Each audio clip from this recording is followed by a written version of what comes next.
Okay, good afternoon. We'll be giving another update relative to the Steve Stevens, the Facebook shooter case this afternoon. Please bear in mind that this investigation is in the very early stages, and though we will take questions, there's still some information to be gathered. Speaking this afternoon will be Mayor Frank Jackson, Chief Calvin Williams, Special Agent in charge of the Cleveland office of the FBI, Steve Anthony, and Pete Elliott, U.S. Marshal. Well, we have closure in regards to the search for Steve Stevens. The chief and the other law enforcement will give you the details of that. I want to, again, give our condolence to the family, the Godwin family, and all of its members, and really, again, thank them for the way in which they've handled this very tragic situation, not only for them personally, but for the community as large. Also want to thank the community. There was a lot of support from the community, not only in terms of the family, but in terms of the law enforcement effort and the kind of information and tips that we were given. And I want to thank our partners, the federal, state, county, local, and other state law enforcement agencies that helped in this regard. And finally, I want to emphasize the fact that this particular incident received a lot of attention, and rightfully so, because it was a loss of innocence, an innocent victim. We, however, have many, many homicides, not only in Cleveland, but throughout this nation. And ultimately, I believe one of the things this has taught us that we cannot resolve this underlining issues of violence, particularly gun violence, if we do not function and operate and have the same compassion and commitment that we've shown here as a community. And finally, I want to thank you as the media. You were very helpful to us in keeping things straight, keeping the facts straight, reporting the stories in a way that that really helped us to be able to do our job. So, Chief. Thanks, Mayor. I want to officially announce that the search for Steve Stevens has ended. At approximately a little bit after 11 today, Pennsylvania State Police officers received a tip that the vehicle that we were looking for, the white Ford Fusion, was in a McDonald's parking lot near Erie, PA. Those officers responded. The vehicle fled from that area. There was a short pursuit in which the vehicle was stopped. As the officers approached that vehicle, Steve Stevens took his own life. We are grateful to the people that gave this tip to the Pennsylvania State Police.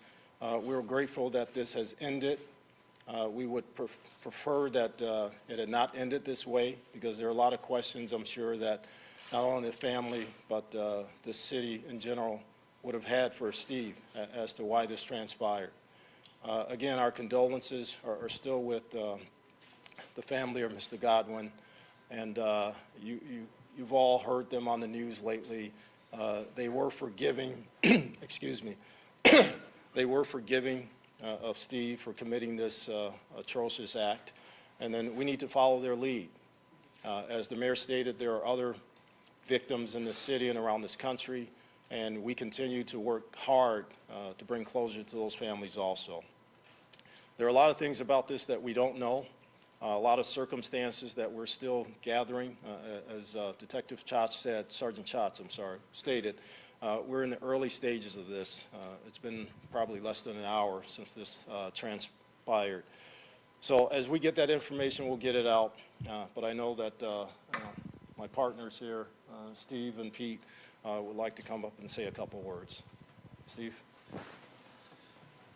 Just real quick, as we discussed, the goal from 2 o'clock Easter Day was to make sure that no one else was a victim of violence by Mr. Stevens. And even though investigation is continuing, we believe that to be the case. That was the #1 goal. Obviously, the other goal was to bring Mr. Stevens in safely, and unfortunately, he chose that not to be the case. So again, we thank the public, as we said from day one, less than 45 hours ago, the public would be key to bringing the tip that was needed to resolve this situation. That's exactly what happened, and kudos to the Pennsylvania State Police for doing an outstanding job and in addressing the tip and bringing this to a conclusion. With that, Pete? Thanks, Steve. Just real quick, I want to thank all the men and women standing up here for their dedication, but I also want to thank all the Deputy U.S. Marshals, FBI agents, Cleveland police officers, all the officers who have been up all night for the last couple nights working on this case, pursuing every single lead. So I want to thank them for their dedication and their service. Thank you. Before we take questions, just really quick, no information regarding law enforcement tactics is going to be discussed. So we'll open it up now for questions. Chief, talk to us a little bit more about that pursuit, how exactly it unfolded. I know you weren't there, but Again, we're phone call, walk us yeah, through we're that. trying to get that information from the Pennsylvania State Police officers. We initially got the information it was a short pursuit in which the vehicle was stopped. As the officers approached the vehicle, Steve took his own life. Did you suspect it was already there? We had that ping that we talked about yesterday. We searched that area prior. We searched that area initially on Sunday when we got that ping up in that area of Erie, PA. We were in the process today of going back and doing a more thorough search of that area, both ground and air assets, when this transpired. You said previously, I know the U.S. Marshals had said either Stevens had killed himself or he was being helped by someone. Do you guys believe that he was being harbored by anyone throughout this 48-hour period? Again, we don't know. I mean, you know, anybody that's been, that way east in the Erie, PA area knows there are a lot of places to hide. There are a lot of remote areas. There are a lot of woods, farms and barns and things like that. So until we actually can get our investigators up there to confer with the state police officers and really look in the vehicle itself and maybe track back hopefully some people that may have seen him along the way today, we won't actually know where he was and what he was doing. Did he shoot himself in the head? Is that what happened? I don't know. We don't know that. Did he die on the scene? Yes, he did. You had talked this morning about, Border Patrol was notified. You didn't know where he could be in the U.S. Is that kind of a diversion? Did you have a better idea? How'd you narrow it down? I can't comment on that. If you had narrowed it down, is there a reason why you wouldn't want that information out there to everyone? Well, we put out the information, first of all, locally here. We put out the information then statewide, and then we came back and we expanded that search. So as we got information through leads, through our investigators that have been working day and night on this, then we expanded that search area.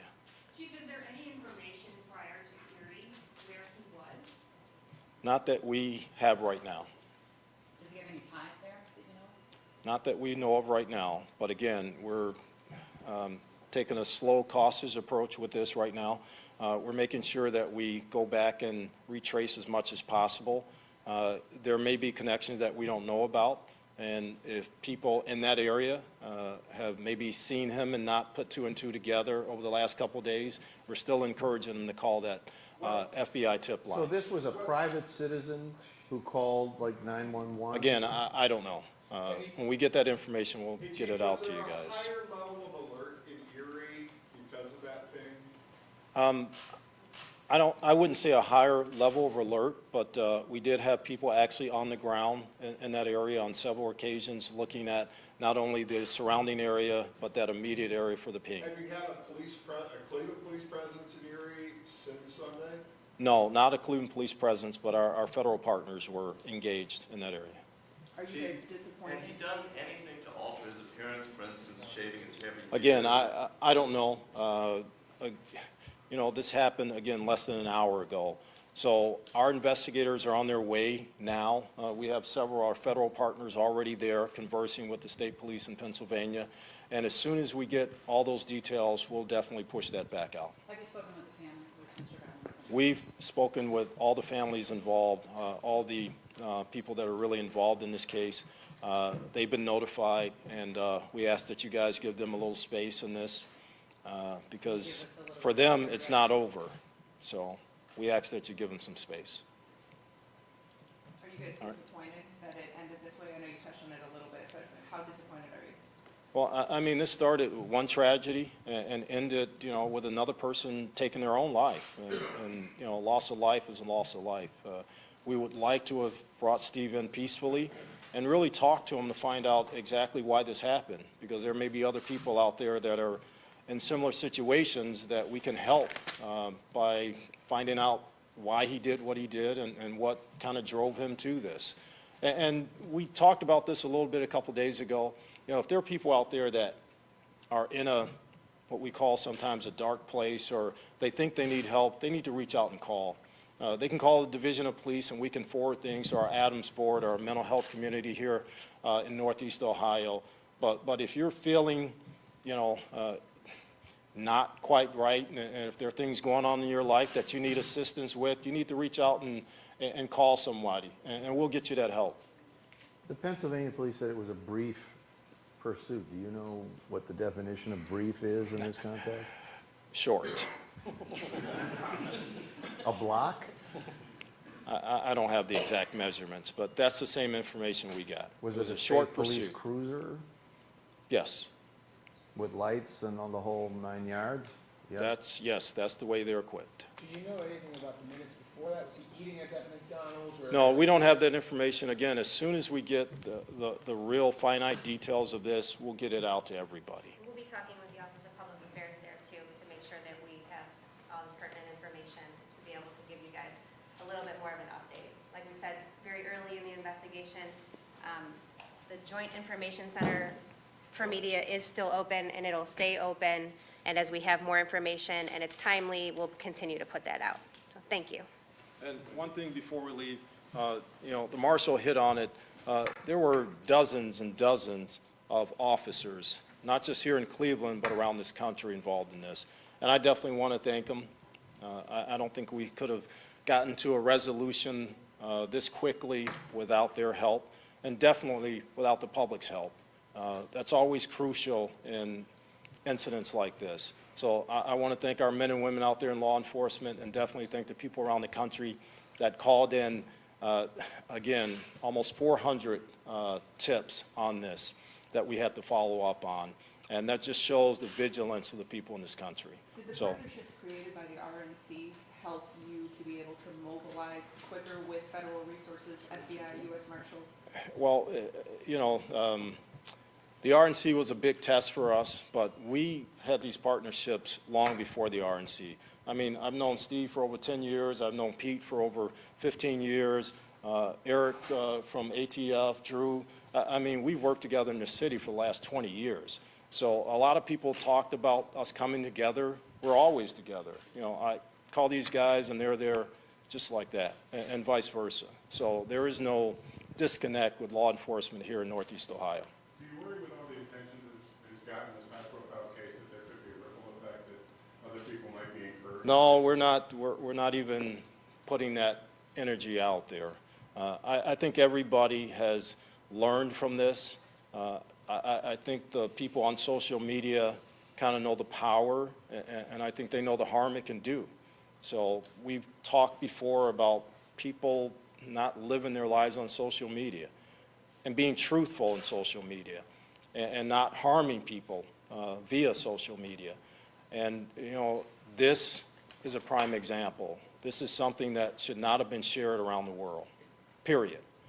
And, our kids, although they should not have seen this, I'm sure a lot have, they need to take this as a lesson. We can't do this in this country. We just can't do it. Chief, in that vein, have you or any of the other law enforcement officials involved had direct conversations with Facebook about how to prevent this, about this particular incident, how to prevent it in the future? I have not had personal conversations with any social media outlet. We have direct connections with them, but I'm sure this is something that's on the radar, maybe of some of our political leaders, our city, state, and federal leaders out here, to have those conversations, not just with Facebook, but with all social media.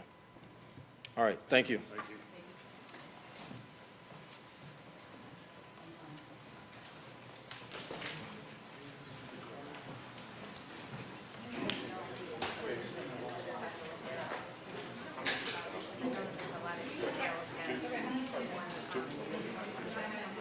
Yeah.